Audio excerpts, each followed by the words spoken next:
The U.S.-Israeli war on Iran has entered its 11th day. Its impact is being increasingly felt across the globe. Al Jazeera is reporting residents of Tehran overnight experienced some of the most intense bombardment of the war.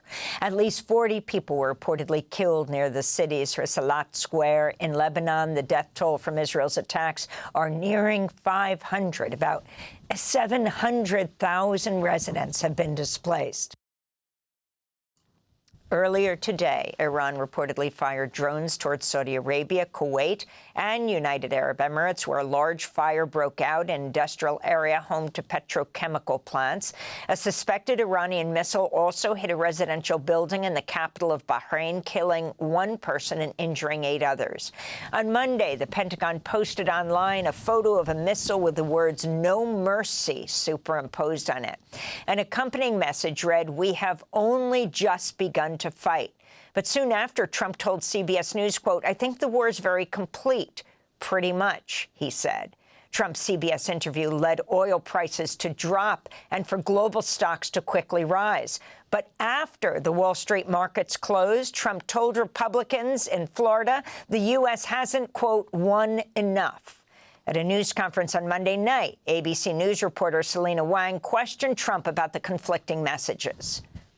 Mr. President, you've said the war is, quote, very complete, but your defense secretary says this is just the beginning. So which is it, and how long should Americans be prepared? Well, I think you could say it both. It's the beginning of building a new country, but they have no Navy, they have no Air Force, they have no anti-aircraft equipment. It's all been blown up. They have no radar, they have no telecommunications, and they have no leadership. It's all gone.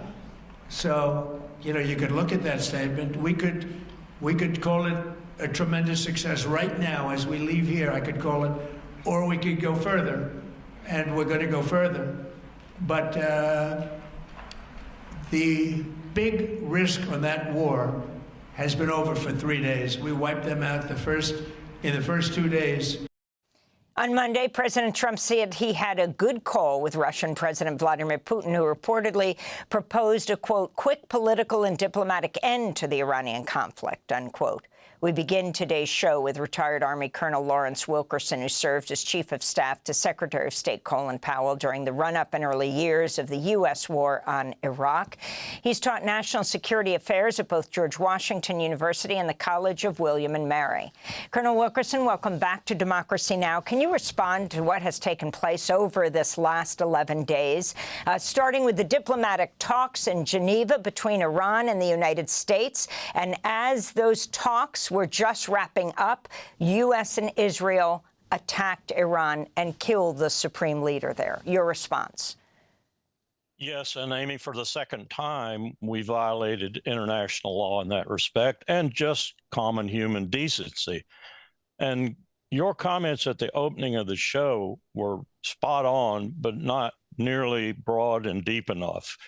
I come from an administration of George W. Bush and Richard Bruce Cheney that committed war crimes that Colin Powell and his lawyer, Will Taft, and I agonized over in trying to present some message to the American people about them.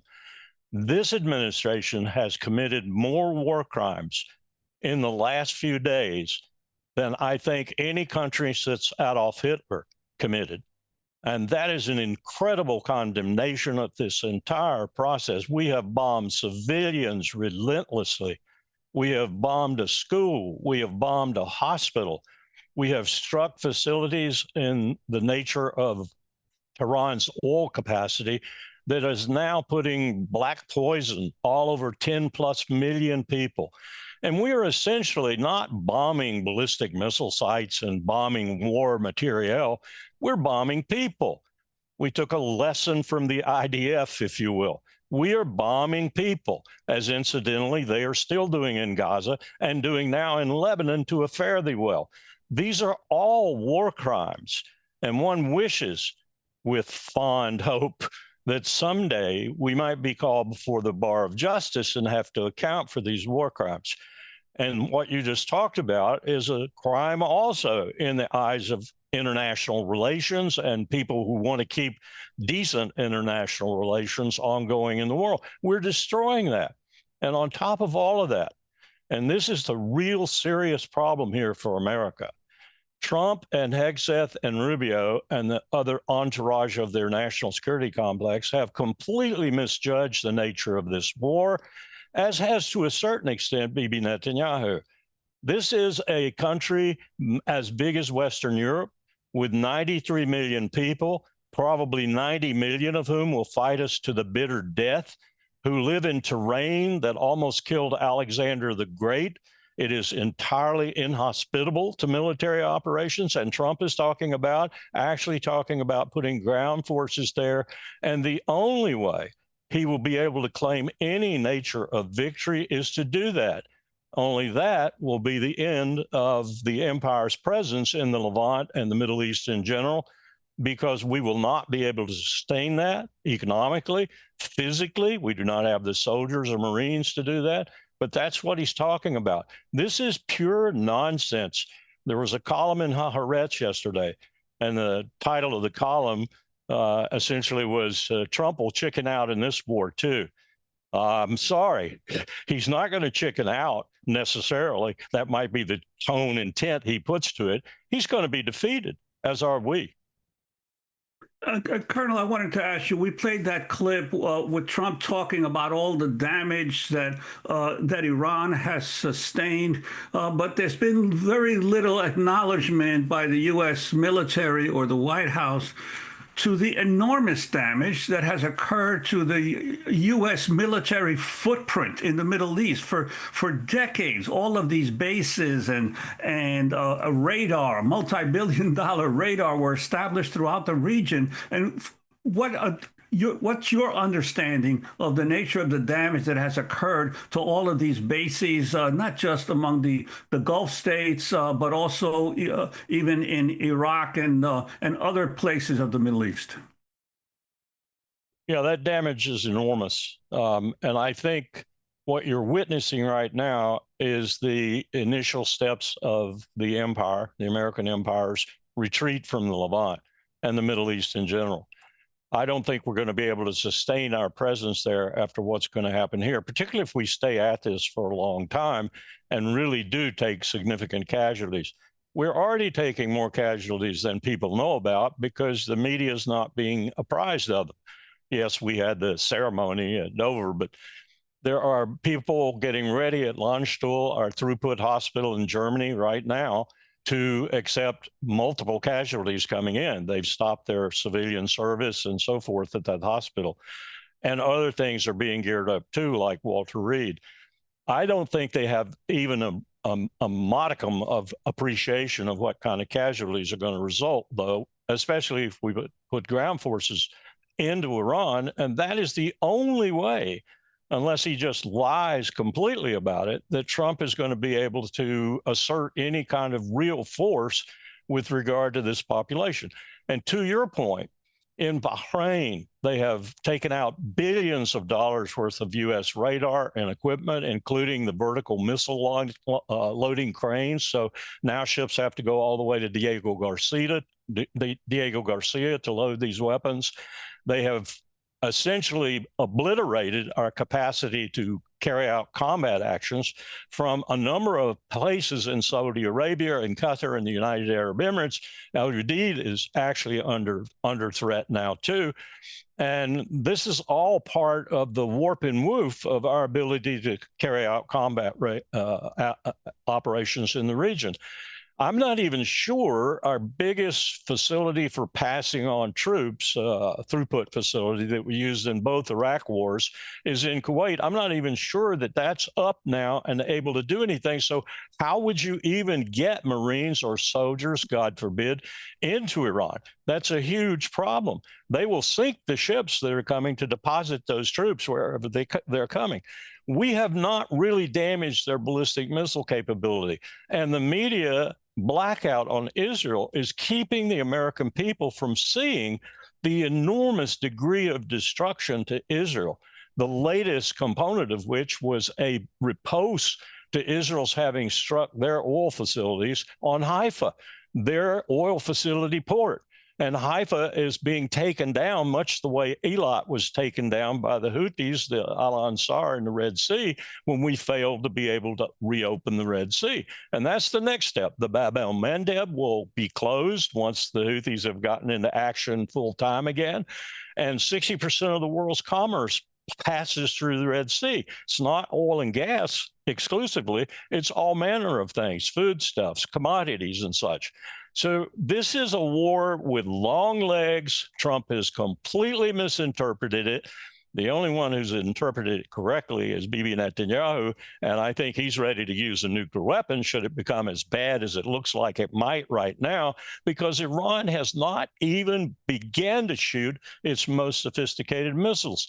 And now the second and third class of those missiles is getting through almost without opposition. Imagine what these Mach 3, Mach 4 missiles with huge warheads that have maybe 100 different other warheads they display all across an area are going to do to Israel once they're fired. And they're still there, and they're still ready to fire. And Colonel, I wanted to ask you, you mentioned the media coverage of what is going on in Israel. It has been amazing to me that all of the major U.S. media are based in Israel, in Tel Aviv, yet we are seeing the least amount of coverage of what is going on within Israel. I want to quote from a piece, an online piece that CNN reporter Oren Lieberman posted earlier this week. And he wrote, and I'm quoting, "Every reporter in Israel and every member of the public is subject to a military censor. On national security grounds, the regulation authorizes the censor to prohibit reporting or broadcasting any material that would reveal sensitive information or pose a threat to the country's security interest." And he goes on to say this is particularly sensitive during wartime when where the military censor has made clear that broadcasting any images that reveal the location of interceptor missiles or military sites hit by enemy projectiles is forbidden, especially in live broadcasts. Now, they say this on their website, but they never mention this on air. And none of the networks are mentioning on air that they are strictly prohibited from showing any actual real damage. I'm wondering your sense of what the responsibility of the U.S. media, especially since they're always showing us the results of the plumes rising in Abu Dhabi or in Saudi Arabia or even in Iran, but not the direct hits that are occurring within Israel. I'll tell you what I told the senior editor to the Washington Post recently. I think it's abominable, the lies that the American mainstream media, both video and print, is telling the American people. And they're putting us in jeopardy in a real substantive sense, because the American people have no way of judging just how foolhardy, how stupid, how unwise, how violative of international dictum and rule this war is. And when it gets to the point, I think this is the end of the Trump presidency, actually, because when it gets to the point where the pressure is so great and some of this has to come out and casualties are manifest, then the American people are going to ask really important questions. Why did you lie to us? Why did you tell us what you were telling us? Why did you start this war of choice? Iran was no threat to the United States of America whatsoever. Did you go to war for Israel? We have heard you went to war for Israel. These are questions that are finally going to get out there in the hustings and going to have to be answered by someone, probably your local congressman, the supine body that has done nothing to check this president, particularly in the war power. And we haven't even talked about that. This is a complete violation of the Constitution of the United States. Just as Kofi Annan said about the 2003 Iraq war, it's an illegal war. And he went on to say it was a violation of our own Constitution.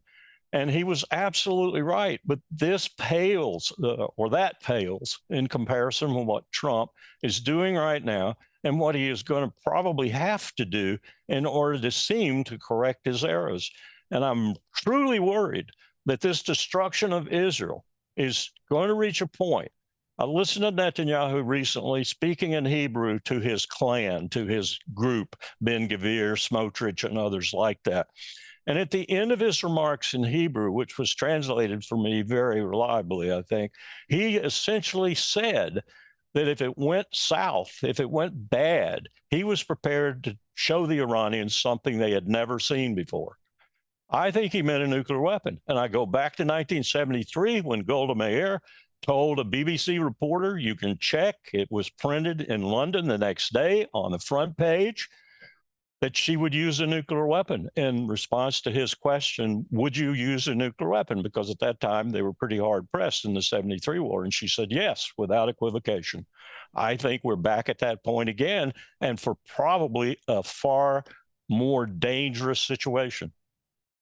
I know you have to go, Colonel Wilkerson, but I just want to point out you were the former chief of staff of Secretary of State Colin Powell, who dragged his feet on supporting the U.S. invasion of Iraq in 2003, but ultimately gave that speech that he would call a stain on his career at the UN. It was critical for Bush, President Bush, that it was Colin Powell who gave this speech because he was seen as the reluctant warrior. And he gave that speech saying there was evidence of Saddam Hussein having weapons of mass destruction. Can you make a parallel to what we're seeing today? I can, but I think this is far greater a travesty and a tragedy. That was bad enough, and torture was the thing that broke my back, and ultimately it sort of broke Colin Powell's back too, because we realized that we had signed up not only to a war that was not necessary, we had signed up to a president of the United States for the first time in the nation's history, making public policy torture. Other human beings being tortured was made presidential public policy. This is far worse, I think, and it's been building for some time. It's been building all since Trump was elected, and actually since his first administration. And I think it makes what we did, not to discount it, but it makes it pale by comparison, and it makes me deeply concerned about the future of this republic. Thanks for watching Democracy Now! On YouTube. Subscribe to the channel and turn on notifications to make sure you never miss a video. And for more of our audience-supported journalism, go to democracynow.org, where you can download our news app, sign up for our newsletter, subscribe to the daily podcast, and so much more.